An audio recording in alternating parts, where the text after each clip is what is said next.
الرحيم الفاتح وحبيبنا وشفيعنا رسول الله محمد صلى الله عليه وسلم وأصحاب رسول الله صلى الله عليه وسلم وذرية رسول الله صلى الله عليه وسلم وتابعين تابعين المصنفين خصوصا محمد أحمد بن عيسى سيدنا فقيه مقدم محمد علي بعلوي وترحب عبد الرحمن سكاب ولد تصريق وصيما فريم سلطان كاس بن عبد الرحمن غادي وصيما فريم سميلة الشيخ أبو بكر بن سالم الشيخ عبد القادر جلال مسعدان سميلة حبيب محمد عبد الله برس عبد الله بن الحداد صاحب راتب وصيما فريم حمد الله علي بن حسن عطاس بن أحمد حسن عطاس حبشي سميلة بن بكر عطاس بن بكر سجاب وصيما فريم سميلة سيدنا الحبيب أحمد بن شيخ شاب أحمد بن شيخ عبد الله بن إدريس بن شاب عبد الله بن شاب محمد بن علي بن شاب علي بن شاب طلحة بن علي بن طلحة بن مسلم بن طلحة أحمد بن حسن الحبشي طلحة أحمد بن حمد الكاب تبع علي بن أحمد بحسن بن أمة بن شهاب بن علي مسلم كلهم ثم إلى وجميع أولياء الله من مشارق الأرض إلى مغاربها أولها وآخرها وجميع أهل البادي وجميع أهل الزنبل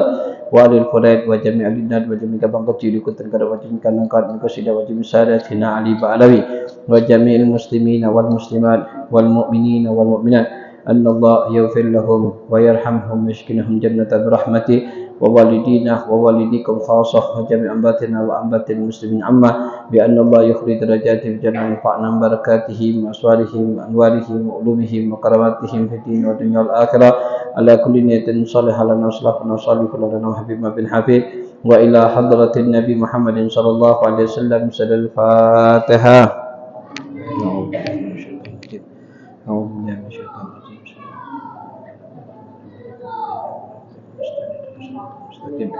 هذا الذين أنعمت عليهم آمين.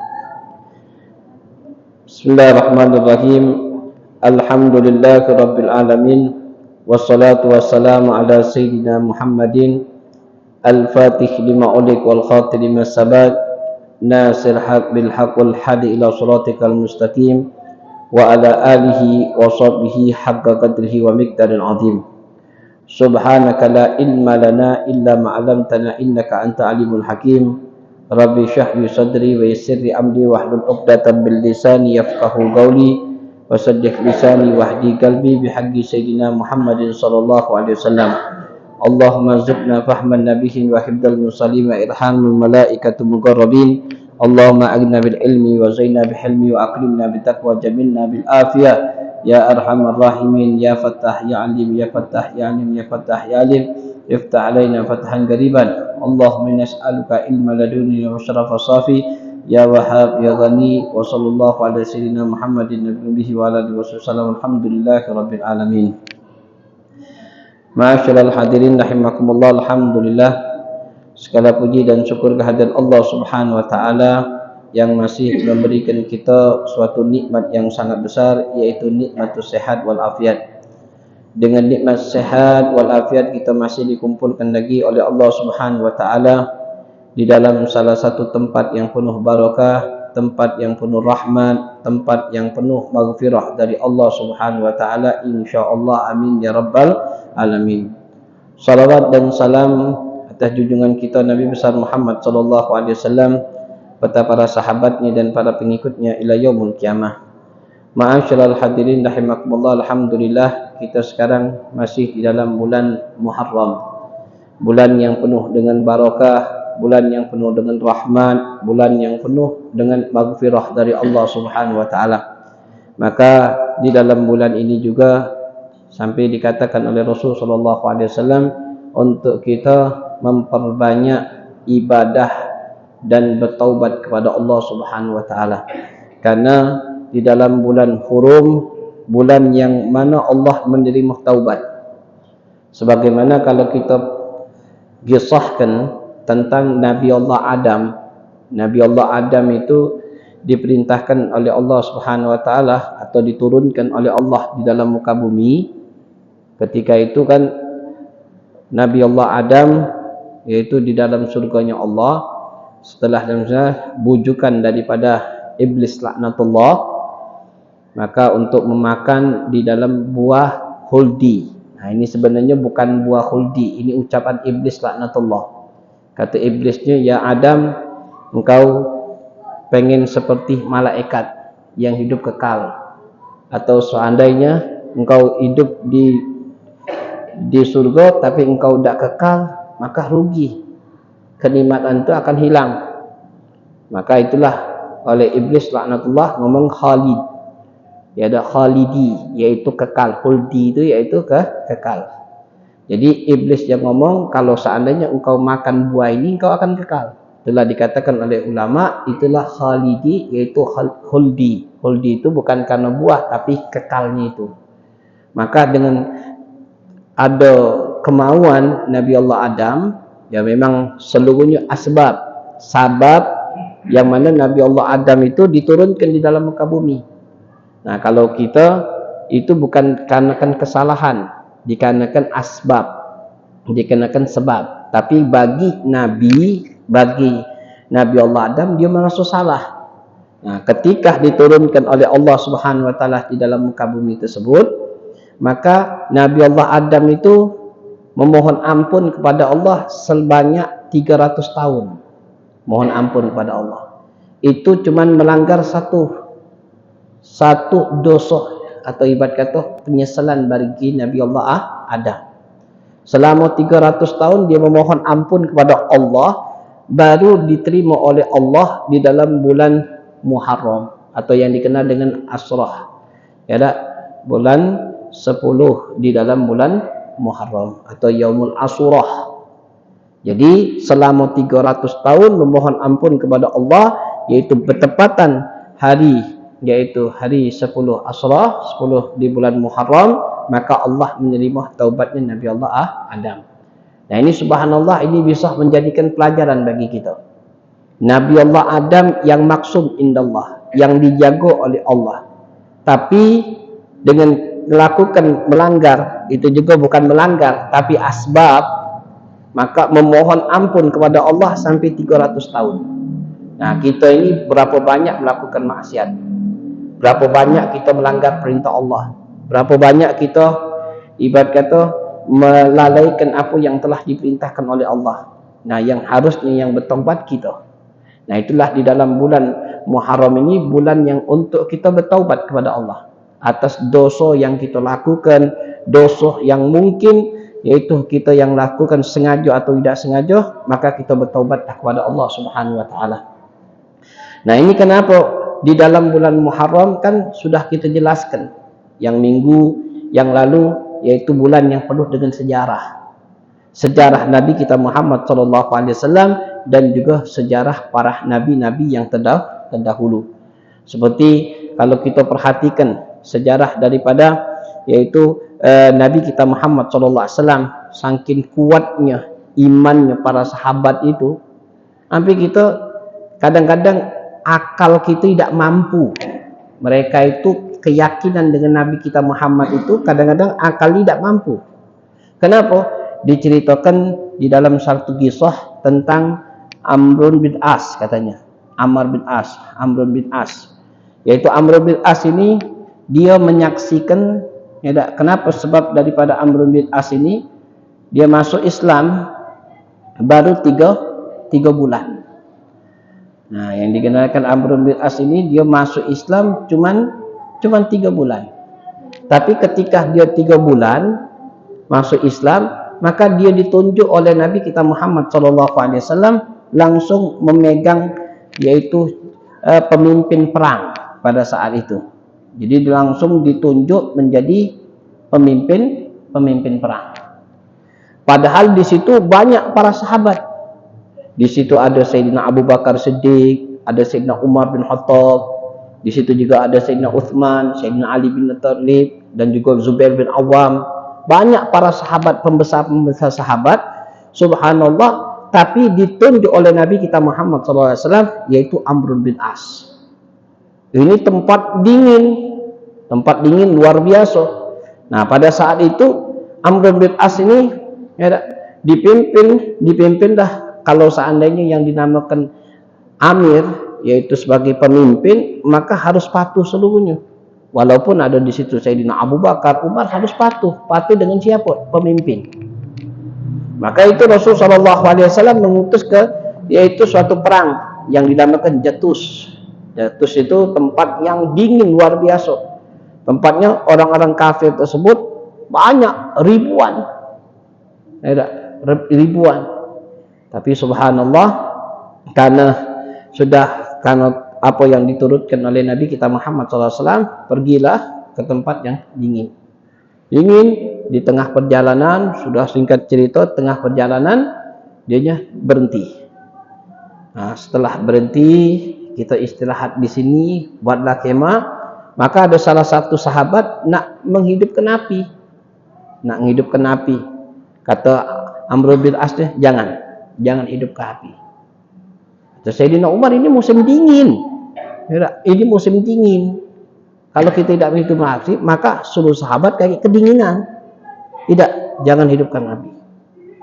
Ini Sayyidina Umar sudah nak marah, karena dia akhirnya ditendangkan oleh Sayyidina Abu Bakar Siddiq. Ya Umar, intabih, katanya, hati-hati. Ini adalah utusan yang dipilih oleh Nabi kita Muhammad SAW. Maka Sayyidina Umar berhenti. Udah subhanallah, tidak dihidupkan api. Kemudian subhanallah, Amr bin As ini malam dianya bermimpi junub, tempat dingin bermimpi junub. Allah. Jadi bagaimana? Ditawari banyu, Amr bin As tidak mau dianya. Aku pengen tayamum, katanya. Kata Sayyidina Umar, ini ada banyu. Kalau kita tayamum tidak boleh. Ini bakal jadi pemimpin, jadi yang menjadikan imam sholat. Katanya tidak mau. Sayyidina Umar lah marah lagi. Subhanallah, marah Sayyidina Umar. Tabinya sudah, dikarenakan dia karena Rasul SAW memerintahkan, ya sudah. Dia tayamum. Setelah sholat, habis sholat, kata Amr bin As tersebut, Amr bin As, ayo kita serbu sekarang. Itu ribuan. Umat Islam itu pada saat itu diutus cuma 300. Tapi Amr bin As ngomong, ketika kita menyerbu, katanya, harus berdua-dua, katanya. Tidak boleh saling tinggal. Kalau seandainya kita lagi mencampur perang, dua jangan ditinggalkan. Tetap kita tunggu, jangan sambil kita ditinggalkan. Setelah itu sudah, subhanallah, perang, apa yang dikatakan oleh Amr bin As ini, menang peperangan tersebut. Banyak rampasan perang itu, banyak. Maka sahabat yang lain seperti Sayyidina Umar nak dikejarkan orang-orang yang sudah kalah tadi, nak dikejarnya. Kata Amr bin As, berhenti, katanya. Cukup di sinilah, katanya. Kata Sayyidina Umar, ya Amr, itu bakal jadi tawanan kita, ghanimah kita. Cukup di sini, kata Amr. Ini ghanimah yang di sini sudah kita dapatkan. Maksud Sayyidina Umar itu kan, kalau kita bisa tangkapi daripada orang tersebut, dijadikan budak, kemudian kita pacak jual, katanya. Kata Amr bin As, jangan, katanya. Cukup di sini, habisnya kita pulang. Itu Sayyidina Umar sudah nak marah. Ini kesempatan luar biasa. Tapi sudah. Karena apa? Karena taat sama Rasul SAW. Karena sudah apa yang ditunjuk oleh Rasulullah, berarti orang itu benar. Sampai ke kota Mekah, ke kota Madinah, banyak keluhan dari Sayyidina Umar. Maka Amr bin As ditanya, ya Amr, katanya, kenapa? Banyak pemimpin, katanya, mengeluhkan tentang masalah engkau ketika memimpin jadi perang. Katanya, yang pertama apa, katanya? Kau tidak boleh untuk menghidupkan api. Sahabat kedinginan. Kata Amr bin As, ya Rasulullah, kalau seandainya kita hidupkan api pada malam itu, kelompok orang-orang kafir tersebut ribuan, kita akan diserang habis, katanya, mati seluruhnya. Itulah aku melarang mereka itu untuk menghidupkan api. Memang di situ kelompok orang kafir itu dekat di situ.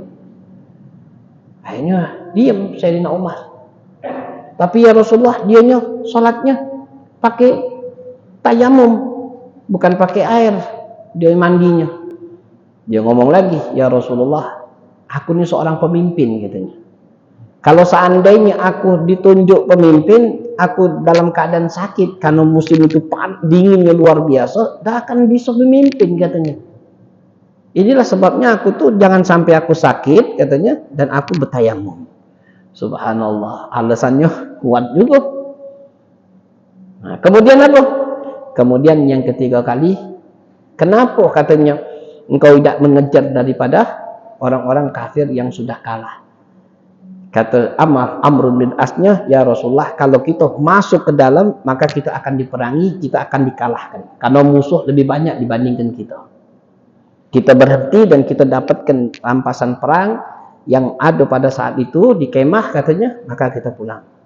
Subhanallah, terdiam Sayyidina Umar. Apa yang dikatakan oleh Nabi kita Muhammad sebagai pemimpin, itulah yang terbaik. Ini. Jadi subhanallah, memang Rasulullah SAW menunjuk para sahabat itu bukan sembarangan. Rasulullah tahu.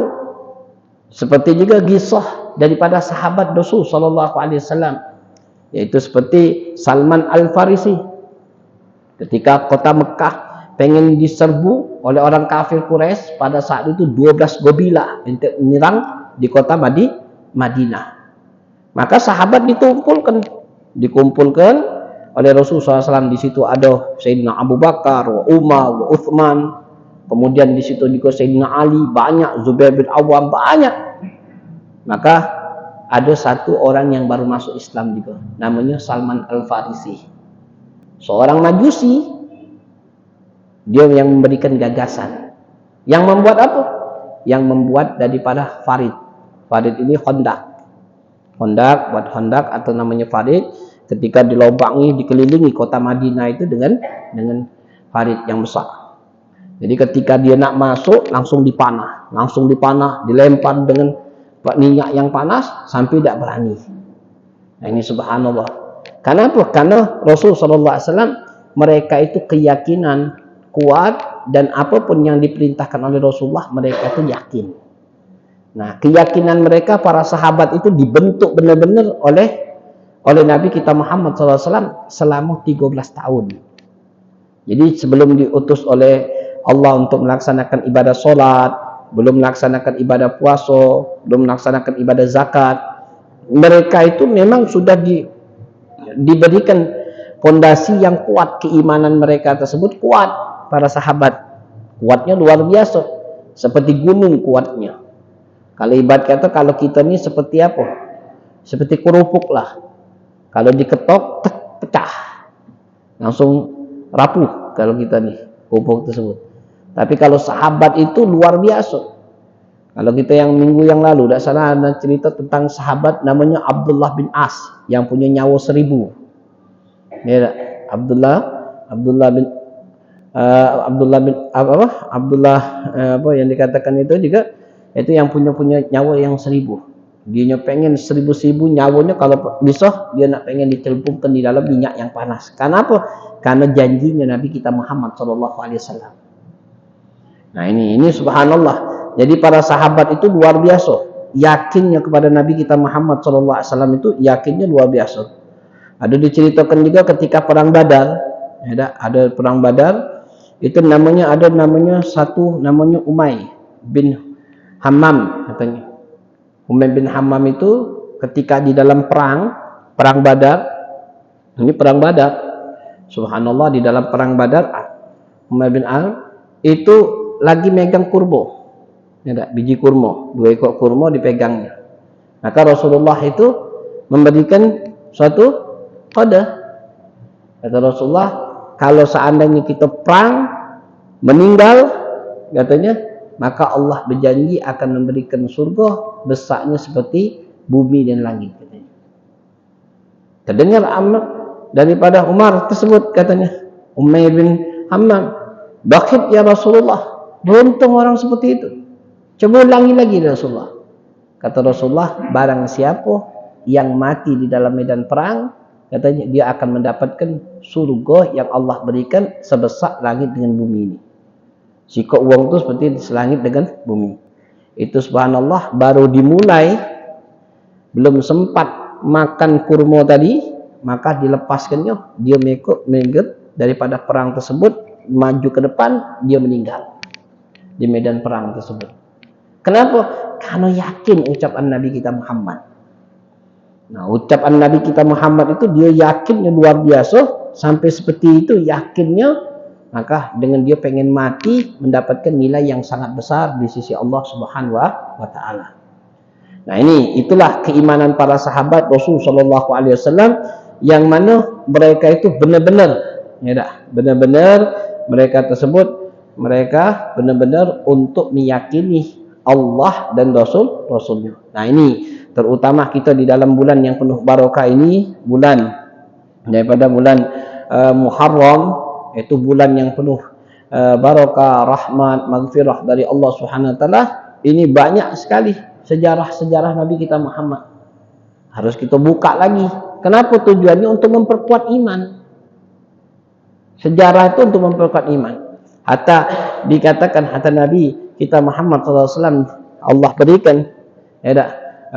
Di dalam Al-Quran kan disebutkan apa itu dikatakan oleh Allah SWT menjadikan fuadi, yaitu menjadikan kisah para umat-umat yang terdahulu itu untuk menjadikan kemantapan, ya tak? Untuk menjadi kemantapan dirinya Nabi kita Muhammad SAW.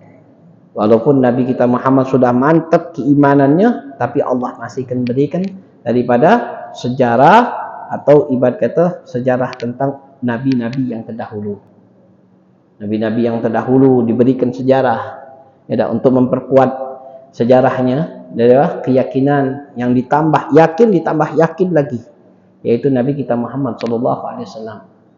Nah, kita sebagai umat Nabi besar Muhammad SAW, yaitu bagaimana kita memperkuat iman lagi kita kepada Allah, banyak-banyak membaca sejarah Nabi kita baca, kemudian sejarah daripada sahabat Rasul SAW kita baca. Nah, ini subhanallah, kalau kita perhatikan di dalam perang, ya, itu keyakinan para sahabat itu ketika di dalam perang, ya, perang itu subhanallah, ada perang Badar. Ya, perang Badar kan ketika itu umat Islam lagi dalam keadaan kalah pada saat itu, kalah luar biasa. Nah, ikut daripada perang Badar itu kalah. Setelah kalah 700 umat Islam dibawa oleh Nabi kita Muhammad SAW. Perang Uhud kalah 700 wong, tinggal 630. Itu luka parah, luka subhanallah, kakinya ada yang luka lagi, badannya luka, ada yang lukanya luar biasa. Ada sahabat itu tidak pacak dipotong. Ada dua kembar, ya, pada saat itu kakak adik, yang mana lukanya itu sudah habis, badannya seluruhnya luka kalau. Ketika dia dibawa dengan kuda, dibawa ke rumahnya. Tapi subhanallah, keesokan hari dapat panggilan lagi oleh Nabi kita Muhammad SAW. Yang ikut perang Badar tadi malam, kata Rasul SAW, maka harus ikut lagi perang. Ya, yang ikut perang Badar, yang ikut perang Uhud tadi malam katanya, maka kita diperintahkan oleh Allah ikut lagi untuk berperang. Padahal yang tidak ikut jangan ikut, kata Rasulullah. Yang ikut itu sudah luka kalau, badannya sudah luka, kakinya sudah ada lecet, ada yang sampai ini. Sampai kan diriwayatkan pipinya Rasulullah pecah pada saat itu. Nah, ini luar biasa. Sudah kemarin ini sholat subuh kadang-kadang sulit, kemudian diajak perang lagi oleh Rasulullah. Itu sahabat langsung ikut. Tidak mau ketinggalan. Saking yakinnya apa yang dikatakan oleh Nabi kita Muhammad. Nah, ini keyakinan itu luar biasa. Kalau kita ya sudah badan sakit, banyak luka, ada mungkin lagi kita ikut perang. Ini kata Rasulullah, yang ikut perang Uhud itulah yang ikut di dalam perang lagi. Oh, ini subhanallah. Nah, itulah sampai ketika Rasul SAW membentuk daripada sahabat dengan keimanan yang mantap, itulah ulama mengatakan baru ketika Rasul SAW memerintahkan untuk berperang, memerintahkan untuk sholat, memerintahkan untuk melaksanakan ibadah puasa, maka sahabat Rasul SAW cuman mengucapkan sami'na wa ata'na. Kenapa? Karena sudah terbentuk keyakinan itu luar biasa kepada Nabi kita Muhammad.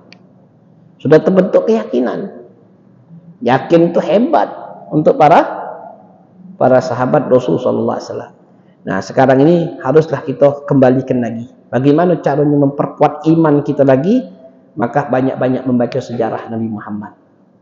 Banyak kaji, ya, tentang Nabi kita Muhammad. Seperti Sayyidina Bilal bin Rabah, Beda. Nabi muda kita terkenal muadzin Rasulullah. Tapi sebelum daripada muadzinnya Rasulullah sulit. Sampai terkenal siapa itu Bilal bin Rabah. Bagaimana?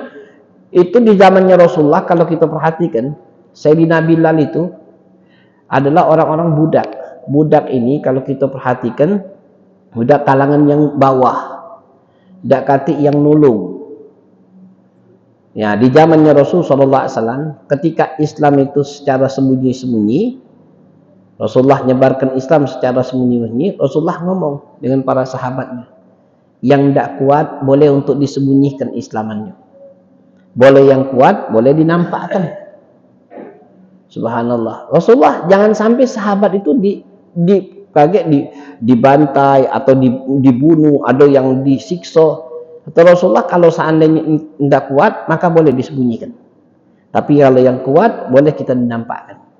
Nah, salah satu kalangan yang du'afa, yaitu kalangan yang paling rendah, yang tidak katik pembelahnya, yaitu Bilal bin Rabah, itu dia ngomong jelas.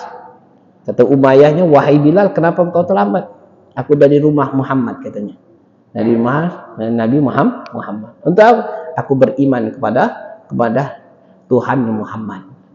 Wa Allah marah Sayyidnya Bilal bin Rabah tu sampai dipukulnya, dicambuknya, diniknya. Sampai dia riwayat katanya ditombak. Ini tulang igohnya ini ditombak pinggang ini oleh Umayyah. Sampai kalau dikatakan di dalam sirah itu Bilal itu dibawa diseret di kota Mekah tersebut. Siapa yang nak mukulinya, nak membunuhnya, silahkan. Tak katik dia sama sekali. Subhanallah. Nah ini kalau kita perhatikan, tidak akan kuat seperti itu. Tidak akan kita kuat. Dengan perjuangan para sahabat itu tidak akan kuat. Dicaci anak kecil yang dilempari sampai diriwayat Bilal itu ketika dianya dibuka seluruh badannya, ditaruh tempat yang padang pasir yang panas, diikat, dibawa dengan kuda, katanya ditumpuk dengan batu yang panas, sampai diriwayat katanya terkopek seluruhnya badannya. Nah, tapi subhanallah, akhirnya dibeli oleh Sayyidina Abu Bakar Siddiq radhiyallahu anhu, diberdekakan. Barulah nama Bilal terangkat, walaupun dia kalangan yang bawah, kalangan budak, tapi Allah mengangkat itu dengan apa? Dengan keimanan dan ketakwaannya. Sampai dikatakan oleh Allah kan, inna indallahi atqakum. Tidak, sesungguhnya orang yang paling mulia di sisiku yaitu orang yang banyaknya bertakwa kepada Allah. Nah ini, jadi kalau kita pengen dapatkan kemuliaan di sisi Allah, maka keyakinan kita itu harus mantap. Bagaimana yang pernah kita jelaskan, dikatakan oleh siapa? Oleh Luqman bin Hakim, dikatakan apa kata Allah? La yuqaddirul amal illa ba'dal yakin. Tidak akan kita mampu untuk beramal kecuali ketika kita sudah mantap keyakinan kita. Kalau sudah mantap keyakinan kita, baru kita bisa beramal. Tapi kalau kemantapan hati kita belum mantap, jangan gitu. Beramal itu pastilah, yaitu tergantung bagaimana keyakinan kita. Kalau keyakinan kita 100%, maka 100% juga kita akan beriman. Kalau 50% keyakinan kita, 50% juga keimanan kita. Kalau 30%, 30% keimanan kita. Jadi tergantung keimanan kita tuh, tergantung keyakinan. Itulah sampai dikatakan oleh Rasulullah SAW, al-yakin iman kullu. Rasulullah, orang yang punya yakin berarti dia sudah punya iman seluruhnya. Nah, haruslah pertama kali kita tanamkan keyakinan kita. Siapa yang ngomong? Nabi kita Muhammad. Siapa yang melakukan ini? Nabi kita Muhammad. Maka kalau kita yakin itu Nabi kita Muhammad, maka manusia yang tidak pernah berbohong. Kita yakin tak Nabi Muhammad itu tidak pernah bohong? Yakin. Rasulullah adalah utusan Allah, manusia yang sempurna. Yakini dulu kita. Kalau kita tidak yakin, kepada Nabi Muhammad, bagaimana kita nak yakin di dalam amal ibadah. Nah, ini yang harus kita bentuk di dalam diri kita, pertama kali keyakinan. Nah, kalau sudah keyakinan itu terbentuk di dalam diri kita, yakin kepada Allah, yakin kepada Nabi kita Muhammad, maka kita akan melaksanakan apa yang telah diperintahkan oleh Allah, walaupun tidak masuk akal sekalipun. Walaupun tidak masuk akal, bagi kita tidak masuk akal, tapi kita tetap melakukannya. Ya, seperti terjadi Isra Mi'raj. Kalau kita nak masuk ke akal, tidak masuk akal Isra Mi'raj. Bagaimana kita meyakini? Yakin dulu, keimanan dulu. Habis keimanan, keyakinan yang kuat, timbul rasa keimanan, baru. Tapi kalau tidak punya keyakinan, ini ibarat kata main-main. Ya, tak mungkin wong yang pacak sampai ke langit, ya, ketemu sama zat yang pencipta, tak mungkin. Ya, itu pastilah ibarat kata tidak menerima akal kita. Seperti Rasul sallallahu alaihi wasallam membelah daripada membelah bulan. Ya, masa bulan pacak dibelah. Itu subhanallah baru-baru ini, ya, udah lama juga penemuan. Wah, itu bulan itu pernah retak, bundaran pernah retak. Dan wallahu alam terjadi kapan? Itu pernah dilihat oleh orang yang pernah ke bulan. Berarti menunjukkan bulan itu pernah terbelah. Nah, ini harus kita yakin dulu, ditanamkan di dalam diri kita keyakinan kepada Nabi kita Muhammad SAW. Nah, terutama ada keyakinan kita tanamkan, kemudian apa yang diucapkan oleh Rasul SAW harus kita meyakini. Nah, itulah dikatakan oleh Rasul SAW di dalam bulan Muharram ini ada dinamakan, ada satu hari Yaumul Asyurah. Nah, Yaumul Asyurah itu hari yang mana kata Rasul SAW, barang siapa yang melaksanakan ibadah puasa, maka bisa menghapus dosa kita setahun yang lampau. Karena ini pernah terjadi ketika orang-orang Yahudi lagi berkumpul. Biasanya kan orang-orang Yahudi berkumpul sambil dia kadang-kadang berjudi, kadang-kadang zaman jahiliyah dulu. Kemudian dia minum. Pada saat itu dianya tidak sama sekali. Maka Rasulullah bertanya, heran, lagi ngapo katanya? Kami lagi melaksanakan ibadah puasa. Ditanya oleh Rasulullah, kenapa melaksanakan ibadah puasa? Karena di dalam Yaumul Asyurah ini Allah katanya, Tuhan kami katanya menyelamatkan Nabi Musa dari kejaran Fir'aun. Nah, jadi dia melaksanakan ibadah puasa dikarenakan Allah atau ibadat Tuhannya menyelamatkan daripada Nabi Musa dari kejaran Fir'aun. Maka kami melaksanakan ibadah puasa menunjukkan tanda syukur. Apa kata Rasulullah SAW dengan para sahabat? Nahnu aula minka, katanya. Kami lebih berhak untuk melaksanakan ibadah puasa dibandingkan orang Yahudi. Jadi Rasulullah menganjurkan kita untuk melaksanakan ibadah puasa. Kapan melaksanakan ibadah puasa? Yaitu Yaumul Asyurah. Nah, ketika Rasulullah nak melaksanakan ibadah puasa, Rasulullah tidak mau nyamukkan orang Yahudi. Rasulullah pengen nak puasanya Yaumut Tasu'ah. Jadi disunnahkan juga kalau kita mampu Yaumut Tasu'ah, Yaumul Asyurah. Jadi hari yang ke-9 dengan hari yang ke-10.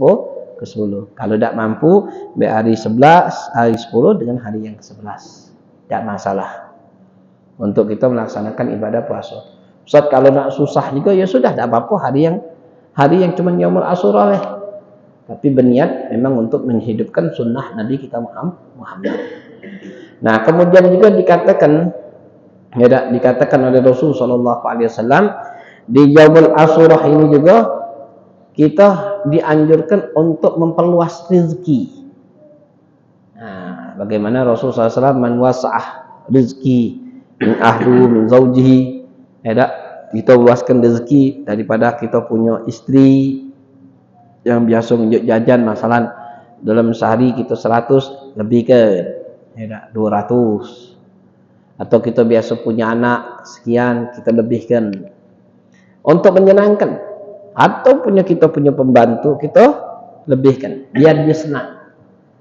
Nah, sampai dikatakan oleh Rasulullah SAW, barang siapa yang melebihkan atau meluaskan rezeki ahluhu, ya, keluarganya, anaknya, atau yang mengikut daripada tanggungan dia, maka Allah akan meluaskan rezekinya 1 tahun penuh.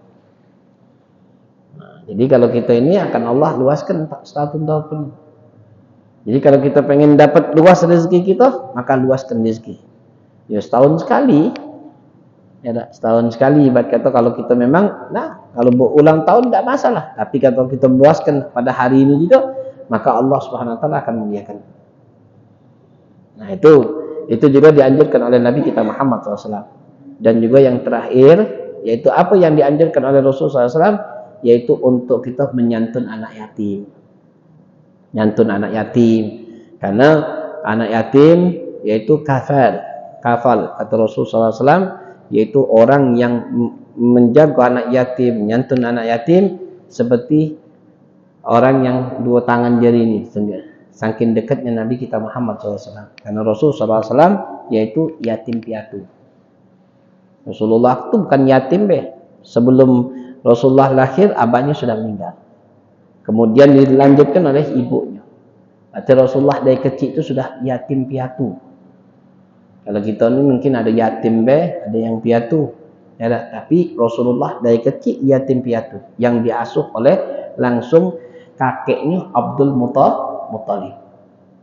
Nah ini, jadi barang siapa yang dia menjaga, menyantun, menyenangkan hatinya, yaitu anak yatim, maka dia sama menyenangkan hati Nabi kita Muhammad SAW. Telah disunahkan ketika kita ditanya satu ada anak yatim, kita berikan senang, disunahkan untuk diusapkan kepalanya. Diusapkan kepalanya, itu sunnah hukumnya. Nah, nunjukkan apa? Tanda kasih sayang. Ya, tanda kasih sayang baginya untuk kita, ya, untuk kita juga mendapatkan kasih sayangnya dari Allah. Dan juga dikatakan oleh ba'du ulama, salah satu sunnah juga dianjurkan untuk apa? Untuk kita datangi tempat-tempat orang-orang yang sudah tua. Nah, seperti ada orang yang tua, ya, ada orang tua, kita datang sesepuh lah, ibarat kata sesepuh, kita datangi, kita bawa makanan, berkah, ya, ngambil keberkahan, datangi. Kalau kita biasa, kalau ada orang dulu yang pernah sesepuh kita, yang ustadz yang sudah tua, yang siban, atau ulama yang sudah siban, yang sudah tua, maka kita datangi, senangi. Atau orang-orang yang sudah tua, yang masya Allah, yang memang kita datangi, ambil keberkahan. Nah itulah yang dianjurkan oleh para salaf kita. Para salaf kita juga mencontoh daripada Nabi kita Muhammad SAW. Nah ini ketika kita menyenangkan, ya, terutama yang kita datangi, kita hormati kedua orang tua kita yang masih hidup, nah itu lebih afdal lagi. Ya, jangan kadang-kadang kita bulan Idul Fitri itu ada habis datangi orang tua. Nah ini juga kesempatan bagi kita untuk datangi orang tua kita, terutama di Yaumul Asyura.